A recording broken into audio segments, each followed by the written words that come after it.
Hello friends, मैं BCom final year का income tax का पूंजी लाभ कैपिटल गेन बताने जा रही हूँ। मैंने मेरी फर्स्ट एंड सेकंड क्वेश्चन का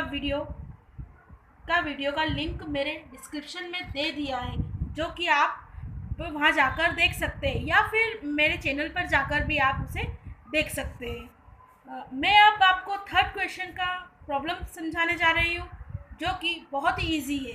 अब आप देख सकते हैं थर्ड क्वेश्चन है, एक करदाता द्वारा 2006 एंड 2007 में जबलपुर में 1,46,800 रुपये में क्रय की गई कृषि भूमि 1 मई 2018 को 5 लाख रुपीज़ में बेच भी दी। मतलब कि जो उसने कृषि भूमि परचेज की थी वही उसने 5 लाख रुपीज़ में बेच भी दी। 1 अगस्त 2018 को करदाता ने एक दूसरी कृषि भूमि 70,000 रुपीज़ में क्रय कर ली। वापस से उसने एक दूसरी कृषि भूमि को 70,000 में उसने क्रय की। 24 जून 2019 को 30,000 रुपीज़ में पूंजी लाभ खाता योजना कैपिटल गेन अकाउंट स्कीम के अंतर्गत जमा कर दिए गए। मतलब कि उसने स्कीम करी, जो स्कीम में जमा कर दी। कर निर्धारण वर्ष 2019-20 के लिए कर योग्य पूंजी लाभ की गणना कीजिए। लागत स्फीति सूचकांक 2006-7 में 122 तथा 2018-19 में 280 था। हमने सेकेंड वीडियो में देखा था कि यही चीज़ सेकेंड वीडियो में भी थी। मैंने आपको पहले भी कहा था कि हमें इसी चीज़ को ध्यान में रखना है और इसी चीज़ को ही अपनाना है। वो फॉर्मूला जो हमने सेकेंड वीडियो में देखा था वही फॉर्मूला इसी वीडियो में भी आएगा, बस थोड़ा सा चेंज होगा, जो हम अब सॉल्यूशन में करेंगे। अब मैं सॉल्यूशन करने जा रही हूँ। Solution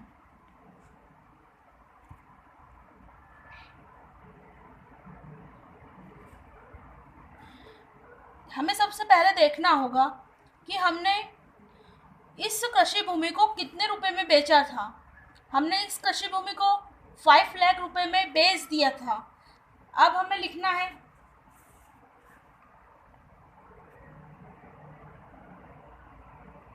selling value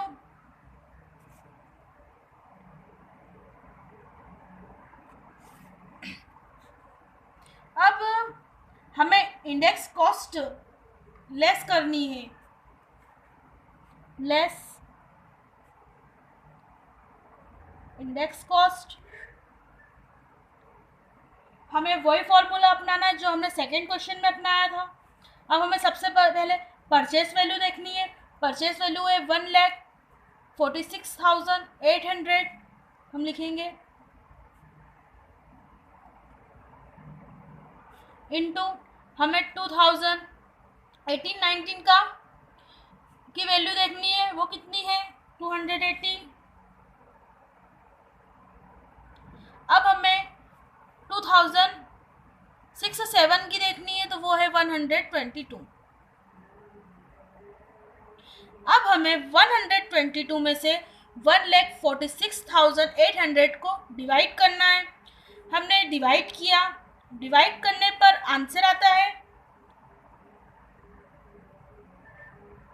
1,1203.278। अब हमें 1,203.278 को मल्टीप्लाई करना है 280 में। अब हमने मल्टीप्लाई किया, मल्टीप्लाई करने पर आंसर आता है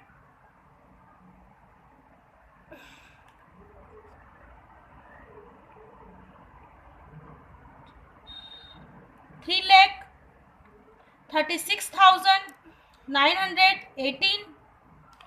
अब हमें ये देखना है कि पूंजी लाभ खाता योजना के अंतर्गत उसने कितने रुपए जमा किए थे।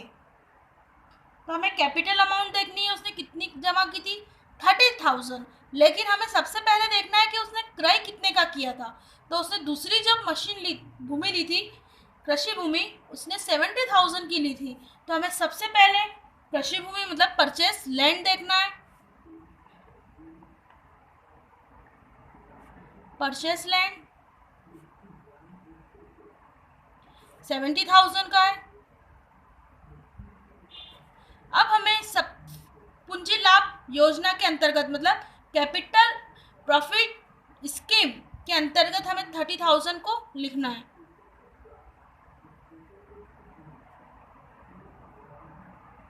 Capital scheme 30,000। अब हमें इन तीनों को ऐड करना है। हमने इन तीनों को ऐड करा, ऐड करने पर आंसर आता है 4,36,918। हमने लिखा 4,36,918। अब हमें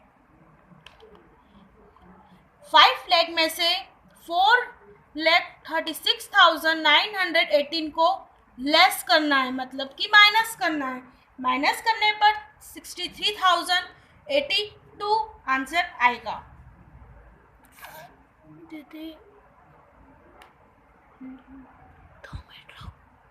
63,082 आंसर आ चुका है। अब हम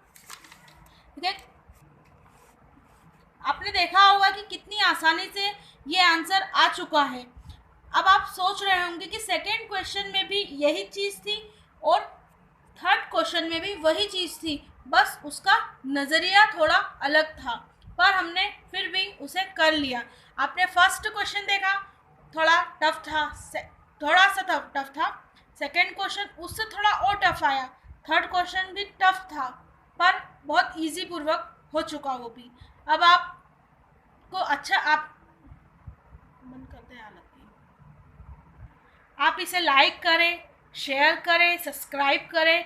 आपको अच्छा लगे तो प्लीज़ इसको बेल आइकन पर क्लिक करें। Thank you.